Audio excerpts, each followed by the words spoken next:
This is a screen replacement tutorial using Composite Brush for After Effects. In this tutorial, the steps are tracking in Mocha, stabilizing in After Effects, painting out tracking markers, placing the logo, keying the fingers, toolkit prepping the asset so any color background works with the finger, and adding motion blur to the appropriate layers. Here's the shot we'll be working with, and wasting no time, let's jump right into Mocha.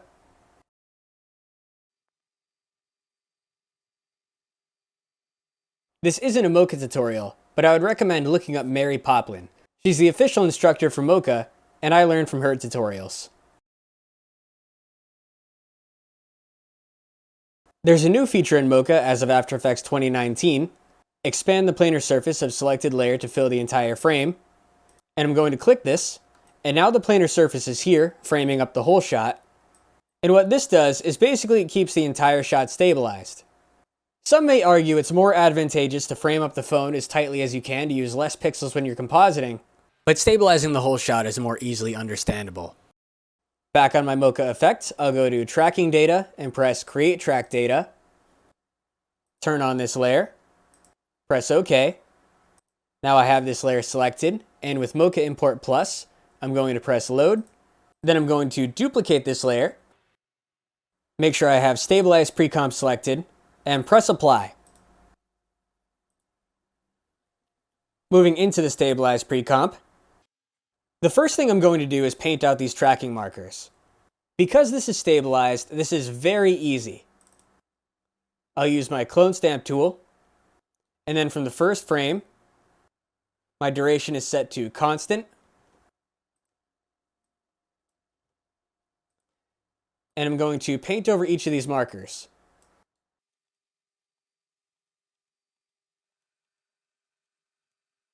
See how this looks so far? Mostly pretty good. The only one that's going to be a pain is this last one. So instead of duration constant, I'll set it to custom. I'll make this 10 frames or so, just enough so I have a handle I can grab onto when I create it. Then I'll paint the stroke. And I'm going to scrub along. And this is the last frame where it's valid, so I'm going to take this and move this back to here. That's a little gross there, I'll fix that in a second.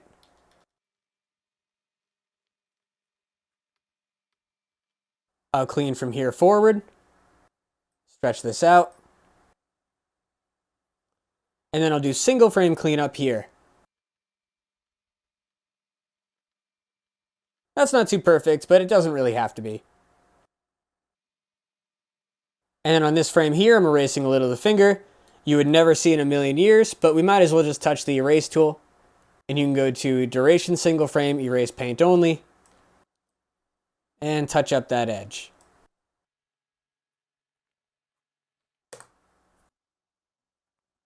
Missed a spot. There. So you can see how very easy it was to paint out the tracking markers on this phone because the composition was stabilized. I didn't do the greatest job possible with some of these reflections here, so you'll notice that you can pretty clearly see the clone stamp in here.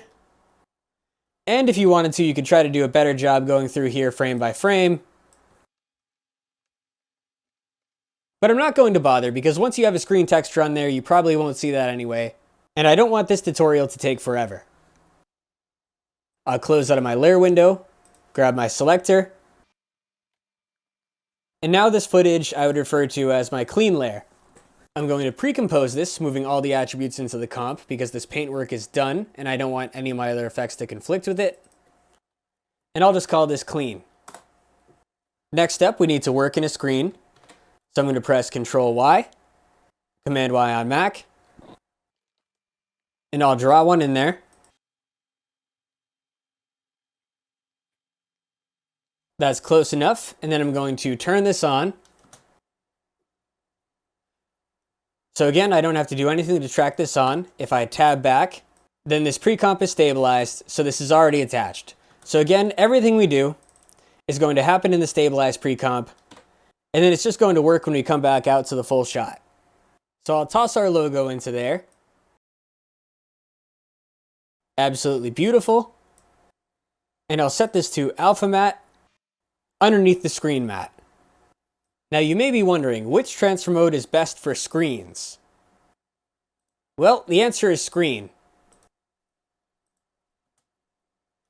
And if you take a look here, screen as opposed to normal is going to let you see the reflection of the finger. So I had my opacity down, but normal just looks very fake. Screen looks a lot more realistic. This could use some color correction to blend a little bit better, but let's get to the keying first. So I have my clean layer, and actually, because I've already gone through the effort of painting out the markers and making sure that there's no seam between where the markers and the fingers touch, I'm going to pull my key right off of this. So I'm going to duplicate this layer, place it over the top, and I'm going to use Composite Brush. Now I'm going to warn you, the key is going to be tremendously anticlimactic. So if I just go here and just use whatever, the medium preset, I think I have to set this to Silhouette Alpha. I'll click and drag on the finger to designate those areas as opaque, and then I'll alt click and drag on the colors around the finger to designate those as transparent. And it's done. So why does this work so well? Well, basically, whenever you shoot a phone, this is a black background, and we're putting in a dark background. And because of that, this edge is a little bit dark because, you know, the finger was blended with a dark background, and the whole composite just works. Even here where there's motion blur, this feels dark, this doesn't feel like a problem. But this tutorial would be no fun if it was too easy. So let's just say that we had planned on shooting on a dark background and shooting with a dark element, but then the client changed their mind, and suddenly the screen going in there is pure white. Now we have a problem because this doesn't blend at all. This is a very common problem in compositing. You get a dark edge around your finger where it's blending from the motion blur, where the finger is pinkish and the screen is black. So in the middle is a dark pink, and it's very noticeable. So let's remove Composite Brush and start this from scratch with the understanding that we're going to be doing a worst case scenario, light screen being composite into a phone that was shot black. So here are some different examples of ways you can shoot phone screens. Green is fairly common. White works when you're going to substitute in a very bright image. And black is also pretty common. Black is actually my favorite way to do it because there are some compositing issues that go with that. But ultimately, black preserves the reflections, like this reflection in the finger right here, and is going to make for the most realistic composite if you put in the time to get it right. So the first thing we should be worried about is getting the blend between this finger and the black screen and making this area look nice. We have this hair key preset, which is really good for, you know, any sort of semi-transparent material. Motion blur counts in that category. So let's click on a dark part of the phone screen and then alt click somewhere on the finger, preferably at the end of this motion blur. So if I just kind of zoom in, right about there. That's looking okay. I'm going to solo this and pop into the alpha channel. Let's bring down the matte high level. In this case, we actually don't want to preserve this reflection. Let's just crop that out entirely and go down until we're just about to start to eat into that finger, but then no further. The reason why we don't want that reflection is that we have this background here, and we're going to be screening over this screen here, this pure white. And between the two of these, you're already getting the reflection, and really what you just have to do is put the finger over the top. So soloing the finger, we have to fix this dark edge. If you go to Effect, Channel, Remove Color Matting, it basically does just that. So shut off both of your effects for a second, and try to choose the exact color that you had keyed out. It actually does a pretty great job. You can fudge this a little bit to see if you can change your results. So maybe make it a little bit brighter, a little bit darker. I think that's working just fine. Let's play through that. And yep, right there, that's what dreams are made of. When the contamination from the motion blur is completely gone, using Remove Color Matting. Here's our real world example. If you take a look, if you just composited it without the Remove Color Matting effect, then yeah, you can get away with it on blue.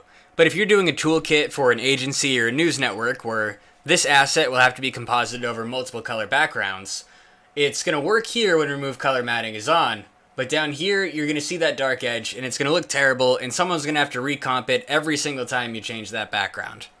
So that's why I stress it's so important to decontaminate your compositing elements. So this is the key that we want to use to get this finger that's affected by the motion blur. But what about these fingers that aren't affected by the motion blur? And don't worry, we'll be coming back to this being semi-transparent in a second. Well, we have this set holdout preset, so I'll click that. I'm going to use hard mode because I know this is going to be a very easy key and hard process is a bit faster than medium. I'm just going to click and drag here. And then alt click and drag over the screen. We'll treat the thumb and the index finger separately. So we'll get remove color matting off of the thumb, and maybe we use different effects on it. And we'll get this holdout mat to stop affecting the index finger. So let's create a compositing mat. So first, let's designate an area for remove color matting. So I'm just going to do a loose shape around this finger. Just double checking that. And again, because this is stabilized, this is really easy to do. And I'm going to do another shape around these other fingers. I should name them. So then when I press E, I'm going to go to remove color matting, hit the plus button, and I'm going to say that I want that to only happen inside the index mask, which is yellow. And then this is our hand holdout. I'll press E. In the compositing options, I'll say I only want this to take place inside the hand mask. Okay, that's looking good. And by the way, if I didn't mention before, this set holdout preset, all this does is it restores the original colors of the shot and the original alpha channel. So this overrides any changes you made previously. So just for example, I'll go to color correction, hue and saturation, make this like green or something crazy. This is looking back at the source of the shot, which is here, and compositing that over the top, regardless of what effects come before it. So let's just get rid of that. This could use just the smallest choke and the smallest blur, but choke the other way. All right. So now we need a holdout on this finger. To make this holdout matte, it might be easier to use a separate layer. So I'll duplicate over this clean layer again. And I'm going to apply a new instance of Composite Brush. I'll click and drag over the finger I want to select. Then Alt click and drag around it on the screen. And set my transfer mode to Silhouette Alpha. We want just the index finger, so let's make a mask for that. And let's play it. So we can choke this a bit. We don't want to remove too much of the dark edge, because the finger does have a contour which is shaded, and there is going to be a slight shadow against the screen, so some of it's okay. And we'll add a slight blur. And for the most part that looks pretty good, except there are a handful of frames where it doesn't. This is the most glaring frame, and probably the easiest way to approach this is to avoid choke and blur, and to just mask out these dark edges. I'll set the mask to subtract. Set a keyframe for its path, and then feather the mask. Even though the mask UI visibility is toggled off, as long as I have the mask selected, I can hit Ctrl-Shift-H to hide the mask, and then use the arrow keys to move it around. So that looks pretty good. Let's go to the next frame. It's fine, the finger is out. Let's go to the previous frame. On this frame, we're losing a lot of detail, so let's bring it up here, maybe cut off a tiny bit of the top.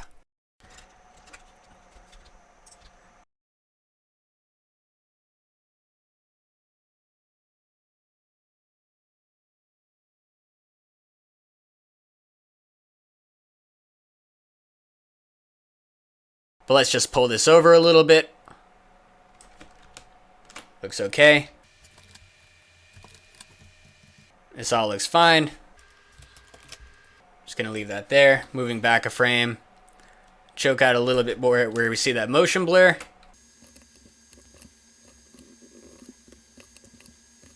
Alright, I think that will do it. I'll go through and set my choke and blur keyframes There might be a few frames where I can use a little bit more. Like here.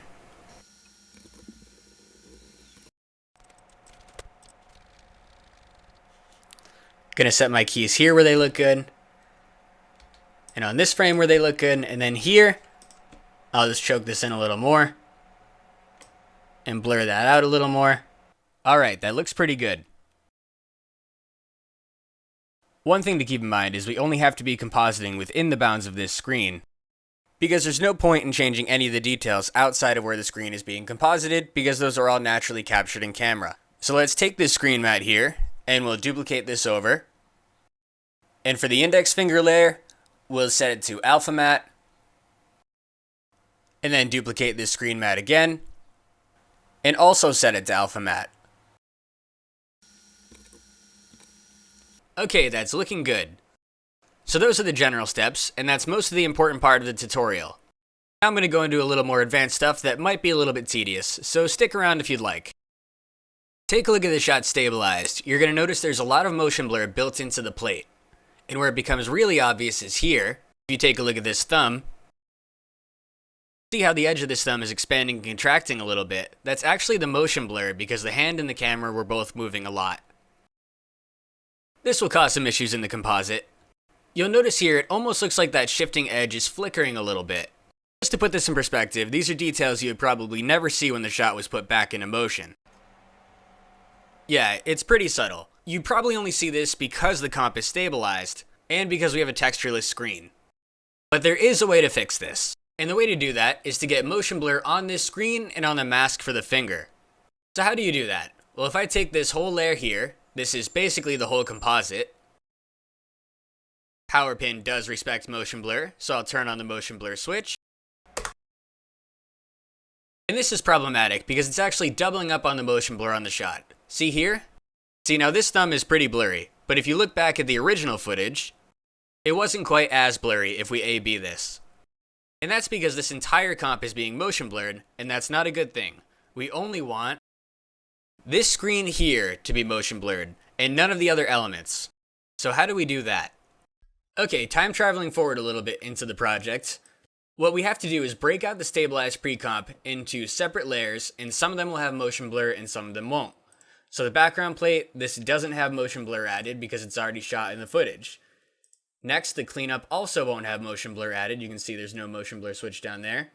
Next, we have this screen here, and that will have motion blur added. And just to really clarify what's going on here, let me go into this comp. This is the stabilized comp we had before, except it has just this screen soloed. So if I were to take this clean layer and put this back on, this is where we've been working the entire time, just so this doesn't look so foreign to you. And then next up, we would have the fingers layer. Again, this also wouldn't have a motion blur switch added to it. And then we have the same layer with motion blur applying as a mask. That way it takes care of some of that jitter we were talking about. Once the screen and once the finger masks are moving with motion blur, it essentially counterbalances and cancels out that jitter. If you right click on the finger layer, via layer source and project, the easiest way to do this is just duplicate this layer 3 times. One of these is going to represent your cleanup.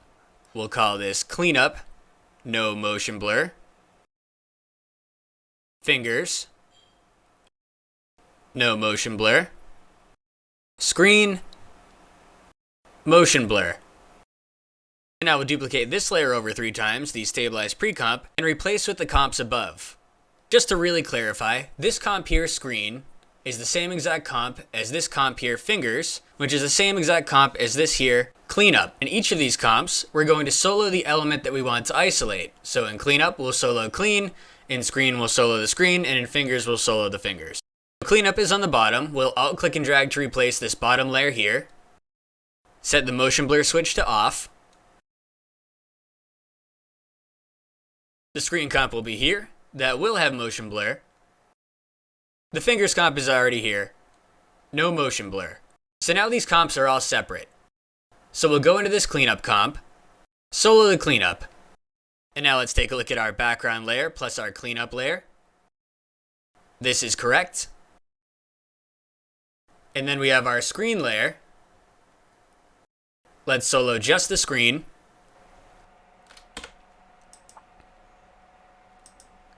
And this has motion blur. So if we zoom in here, you'll see some pretty distinct motion blur, which will help interact with the blurred fingers, which is good. Now this has to be set to screen. I'll go into the screen comp and turn the opacity back up and put the image back on so this is easier to see the motion blur in the outside comp. And you can see this is working, so let's play that through with the motion blur on.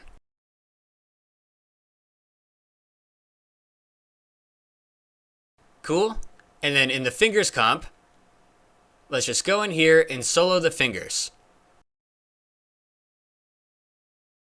Okay, so this is looking much better. And now for the last step, we're going to take this layer, which is fingers with no motion blur. What we'll do is we'll duplicate it over and use it as a blurred mask. So just for example's sake, I'm going to make this completely white.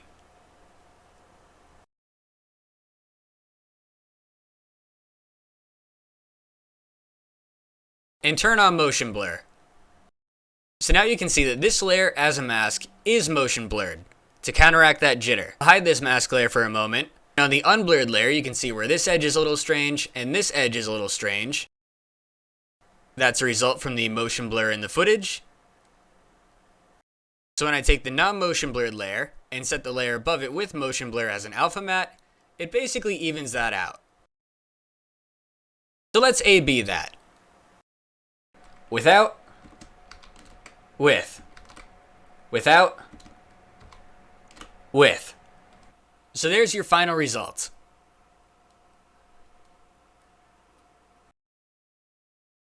Thanks for watching. For more info, check out aescripts.com/compositebrush.